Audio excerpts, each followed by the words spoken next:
Friedrich was a young and passionate man who wholeheartedly supported the Nazi Party. He believed that under Hitler's rule, Germany would prosper and return to its former greatness. His family, who were proud Germans, also supported the Nazi regime. They attended rallies and encouraged their son to join the Hitler Youth, believing that this was their patriotic duty. Friedrich loved being part of the Hitler Youth, feeling a sense of purpose and camaraderie with his fellow members. They were taught that they were the future of the German Reich, and they took pride in this responsibility. One day, Friedrich and his friends were tasked with a special mission to visit a nearby concentration camp and deliver supplies to the soldiers stationed there. They were excited about the opportunity to contribute to the war effort. As they arrived at the camp, Friedrich noticed a strange smell in the air, like burning rubber. He dismissed it as the scent of a nearby factory and continued on with his duties. While delivering supplies, Friedrich accidentally wandered too far into the camp and stumbled upon a group of emaciated prisoners. Shocked, he could hardly believe what he was seeing. He had heard rumors of concentration camps and the terrible conditions within them, but he had always dismissed these stories as enemy propaganda. Now, faced with the reality of the situation, he could no longer ignore the truth. As he walked back to his friends, his mind raced with questions. How could his beloved country be responsible for such inhumanity? Was this what he had been supporting all these years? That night, unable to sleep, Friedrich lay in bed wrestling with his thoughts. He could no longer reconcile his love for his country with the horrors he had witnessed at the camp. The next day, he decided to speak to his father about his doubts. His father, a staunch Nazi supporter, dismissed his concerns, insisting that the prisoners deserved their fate for being enemies of the Reich. Frustrated and heartbroken, Friedrich knew he could no longer blindly follow his father or the Nazi Party. He needed to find a way to educate himself and others about the true nature of the regime. In secret, Friedrich began to obtain and read banned books and newspapers that spoke out against the atrocities committed by the Nazis. This new information only deepened his belief that he must take a stand against the regime. Realizing that he couldn't do it alone, Friedrich sought out others who shared his beliefs. He discovered a small underground resistance group composed of other disillusioned youths and adults who defied the Nazi Party and worked to save innocent lives. Together with his new friends, Friedrich began to participate in acts of sabotage and resistance against the Nazis. They forged identity papers to help people escape persecution and smuggled food and supplies into concentration camps. As the war dragged on and the tide began to turn against Germany, Friedrich and his fellow resistance members grew bolder in their actions. They assisted Allied forces by providing intelligence and carrying out acts of sabotage against key Nazi targets. But as their resistance efforts grew more successful, the risk of being caught increased. One by one, Friedrich's friends were captured and executed for their defiance of the Nazi regime. Terrified but undeterred, Friedrich continued to fight for what he believed was right, even as his family disowned him for betraying their country. As the war came to an end, the remaining members of Friedrich's group were rounded up by the Nazis. Despite the danger, Friedrich chose to stand by his friends, refusing to distance himself from their cause. In a desperate attempt to save his life, Friedrich's father pulled strings within the party to secure his release. Though Friedrich was now safe, he couldn't shake the guilt of leaving his friends behind. When the war ended and Germany lay in ruins, Friedrich helped to rebuild his country. He dedicated his life to making amends for his past support of the Nazi regime, spending years helping survivors of the Holocaust and educating the next generation about the dangers of blind patriotism. Friedrich's journey from a fervent Nazi supporter to a member of the resistance and ultimately a champion for justice and reconciliation demonstrates the power of personal transformation and the importance of fighting against hatred and prejudice. His story reminds us that it is never too late to change course and stand up for what is right, even when it means turning against one's own family and country. And as long as there are people like Friedrich who are willing to take a stand, there will always be hope for a brighter future. It was a sunny day on the island of Sodor, and Thomas the tank engine was chugging along the railway tracks. He was on his way to pick up passengers for a trip to the seaside. Suddenly Thomas heard a loud noise in the distance. It was his friend Gordon, the express train. He was stuck on the tracks with a broken wheel. "Don't worry, Gordon," said Thomas. "I'll find a spare wheel for you." And with that, Thomas set off on his mission. Thomas searched high and low, near and far, but he couldn't find a spare wheel anywhere. The situation seemed hopeless. Just then, Thomas heard a rumbling sound. It was his friend, Blaze the monster machine, driving up in a cloud of dust. "What's the matter, Thomas?" asked Blaze. After Thomas explained the situation, Blaze said, "I think I can help. I'll find a wheel for Gordon." With a roar of his engine, Blaze sped off. He was determined to find a spare wheel to help his friend Gordon. Blaze searched everywhere, from junkyards to garages. Finally, he found a wheel that would fit Gordon perfectly. With the wheel secured, Blaze drove back to Thomas and Gordon as fast as he could. He couldn't wait to help fix Gordon. "I found a wheel," Blaze announced, pulling up beside Thomas and Gordon. He unloaded the wheel, and they all set to work. Working together, they managed to replace Gordon's broken wheel. It was a tough job, but their teamwork made it possible. "Thank you, Thomas and Blaze," said Gordon gratefully. "I couldn't have done it without your help." With the problem solved, Thomas, Blaze and Gordon set off for the seaside. They chugged along the tracks, happy to be together. As they journeyed, they saw beautiful fields, towering mountains, and sparkling streams. It was a wonderful trip, and they all enjoyed the scenery. Finally, they reached the seaside. The waves lapped gently against the shore, and the sun shone brightly in the sky. It was a perfect day. The passengers disembarked, thanking Thomas, Blaze, and Gordon for the wonderful journey. The friends were happy to have been able to help. As the day ended, Thomas, Blaze, and Gordon returned to their homes. They were tired but satisfied with their day's work. "Today was a great day," said Thomas, as he settled down for the night. He was glad to have such wonderful friends. "Yes, it was," agreed Blaze. He was proud of their teamwork and the help they had provided to Gordon. "I'm grateful for your help," said Gordon. He was glad to be able to travel again, thanks to his friends. They all agreed that helping each other was the best part of their day. After all, that's what friends are for. The next day, Thomas, Blaze, and Gordon were ready for new adventures. They knew that whatever happened, they could count on each other. Together, they faced every challenge with courage and determination. Their friendship and teamwork were their greatest strengths. So whether they were delivering passengers, helping each other, or simply enjoying the beauty of Sodor, they did it together.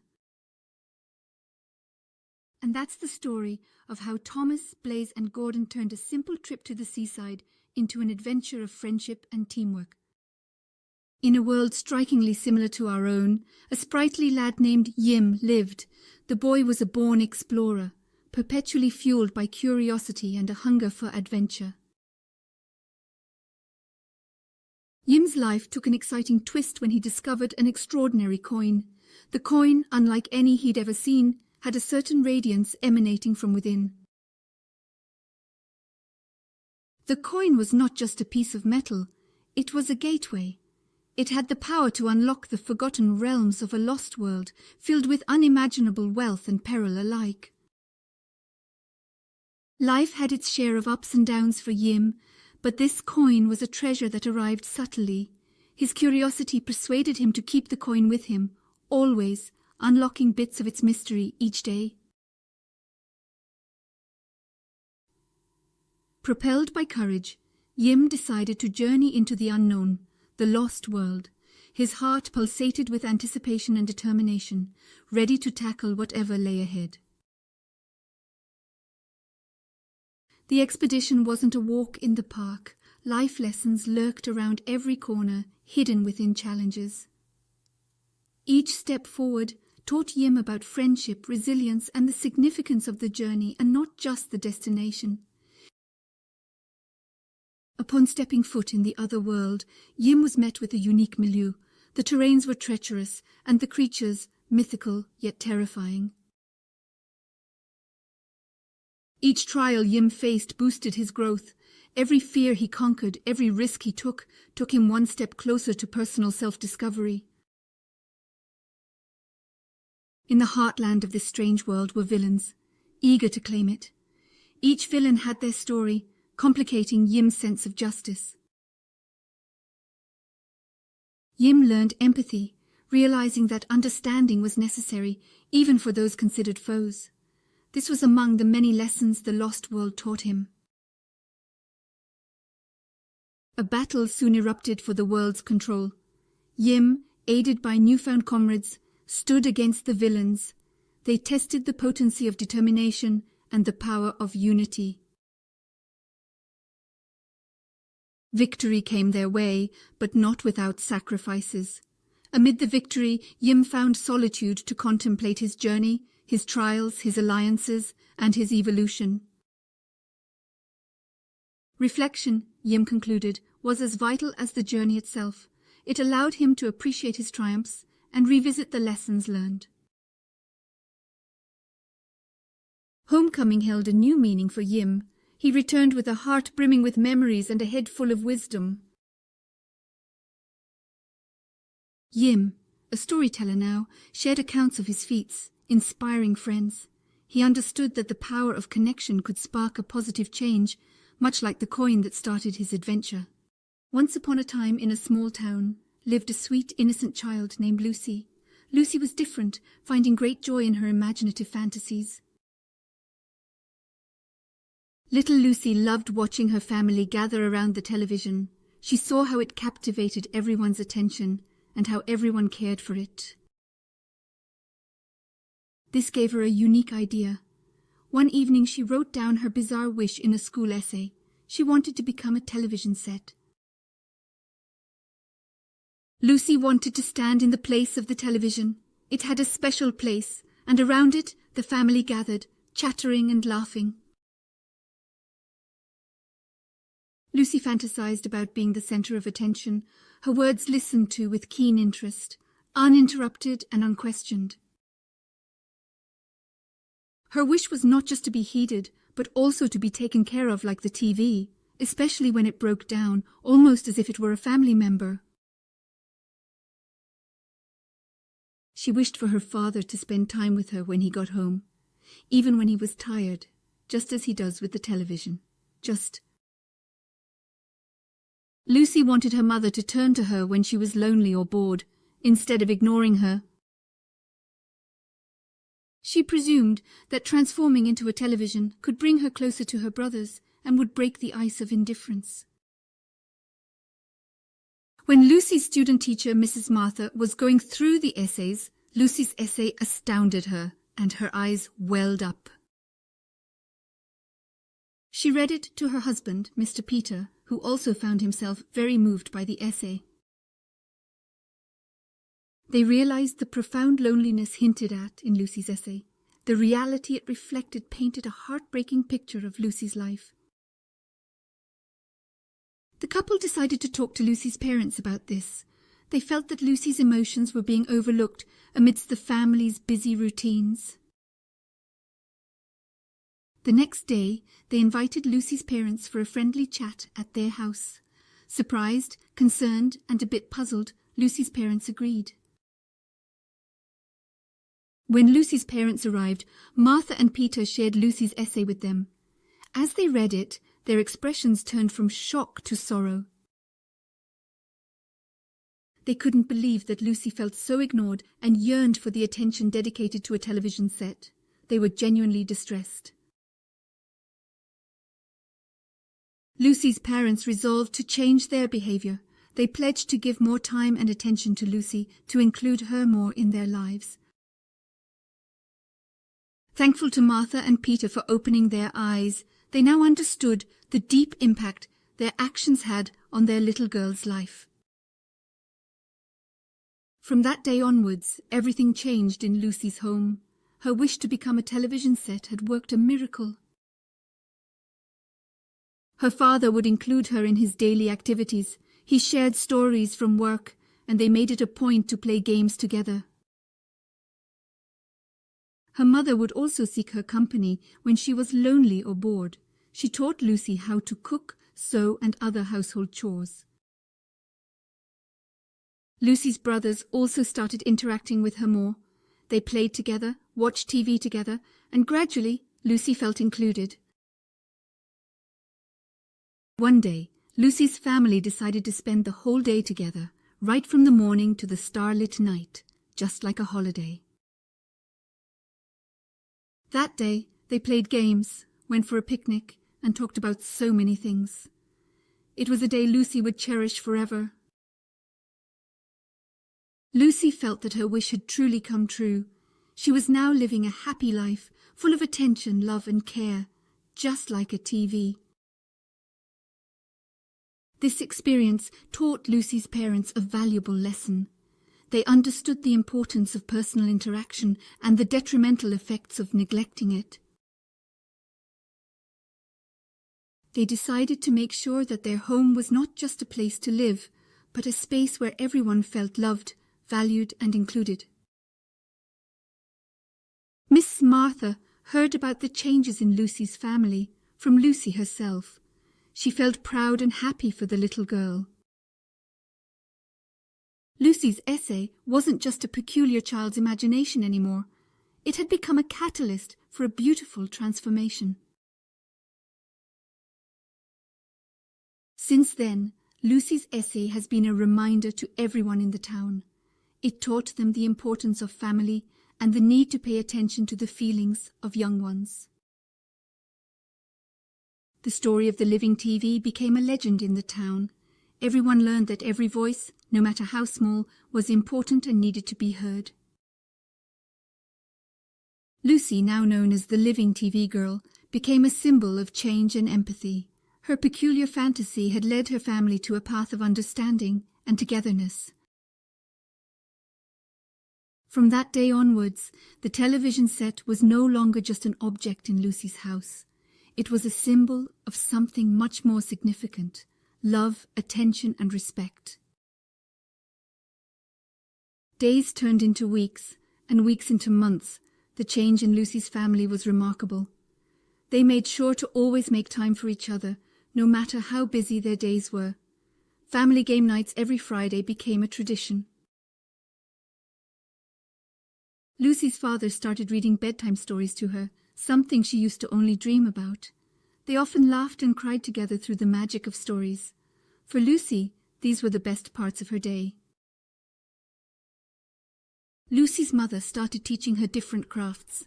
They spent afternoons together, knitting and crafting beautiful items. Lucy found a new passion and her mother a new companion. Lucy's brothers changed too. They started spending more time with Lucy, cracking jokes and sharing stories.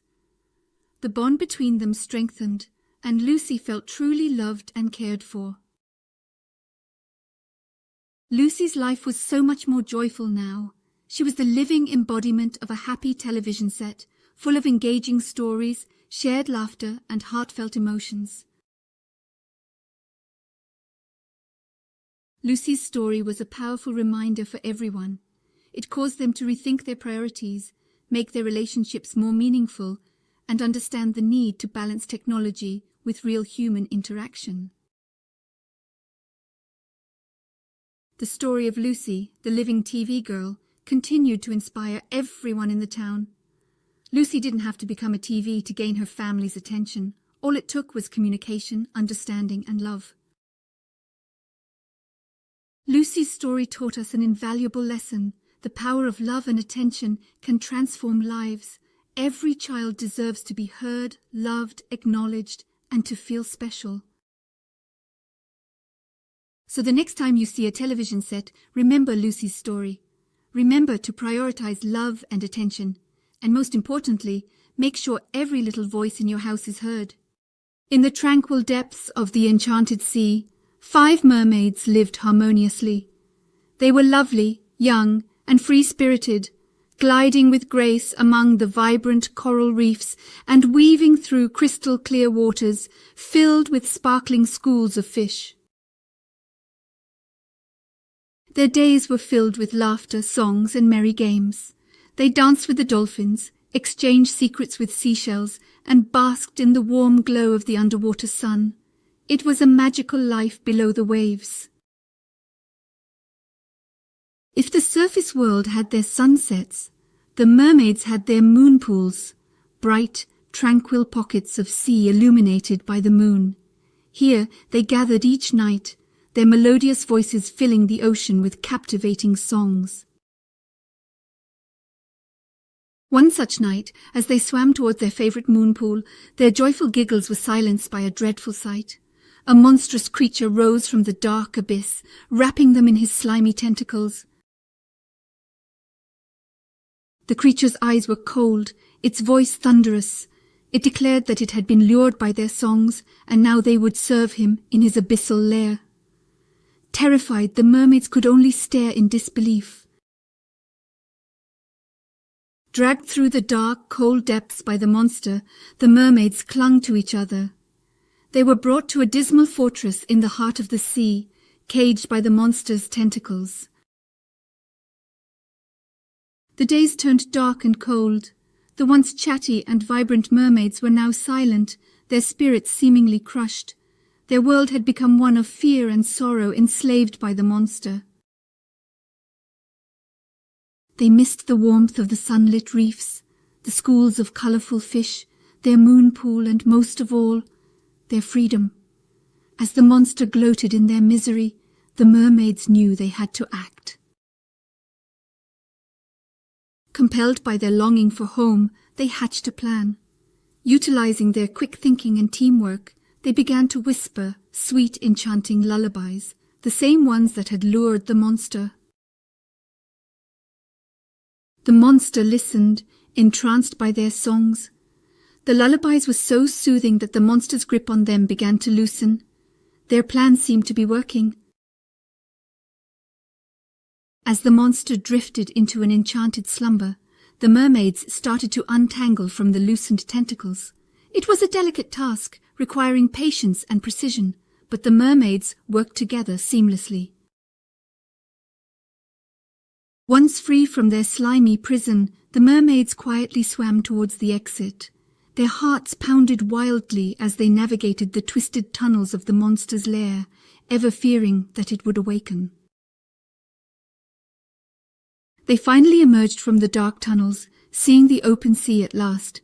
But their joy was short-lived as they felt the rush of water behind them and heard the monstrous roar of the awakened creature. The monster, enraged by their betrayal, surged after them, sending waves crashing. The mermaids, driven by fear and the desire for freedom, swam faster than they had ever before. The chase was a strenuous battle of wills. The monster's monstrous roars echoed around them, but the mermaids kept on, their strength waning but their spirits undeterred. They were so close yet so far. Just when they thought they could swim no more, a loud, thunderous clash resonated from behind. The monstrous roars had suddenly quieted, replaced by an eerie silence. They turned to see what had happened. A great seawall had collapsed onto the monster, trapping it under the weight of countless boulders. The monster's reign of terror had ended, leaving the mermaids a clear path to freedom. The mermaids breathed a sigh of relief as they swam freely back to their sea home. The terrible ordeal was over, and they were stronger and more united than ever before. They found their once vibrant home a little dimmer, a little quieter, but with their return, the ocean seemed to breathe a sigh of relief, and all the creatures welcomed them with joy. They shared their tale with the ocean, and their bravery was applauded far and wide. Their adventurous spirit and undying hope became legendary, tales that the sea would whisper to the moon. The sea was their home once more, safe from the tentacle monster. They rebuilt their lives, stronger and happier, their bonds deepened by the ordeal. They sang their songs, this time songs of triumph. The mermaids were united by their shared experiences and shaped by their adventure. They became the guardians of the ocean, protecting it from any harm. The enchanted sea flourished under their watch. The once terror-stricken mermaids became symbols of courage, their tale inspiring generations, and while the memory of the monster still brought shivers, it also served as a reminder of their resilience. Their tale echoed through the ages not as a tale of victimhood, but of empowerment and freedom. The mermaids, once prisoners, were now warriors, protectors of the enchanted sea. The 5 mermaids continued to fill the sea with their enchantments and laughter. They swam freely once more, their hearts filled with joy, their spirits unbroken, their freedom reclaimed. And so, the enchanted sea remained a haven of beauty and freedom, echoing with the triumphant songs of the mermaids. Their tale was woven into the heart of the sea, a testament to their undying spirit.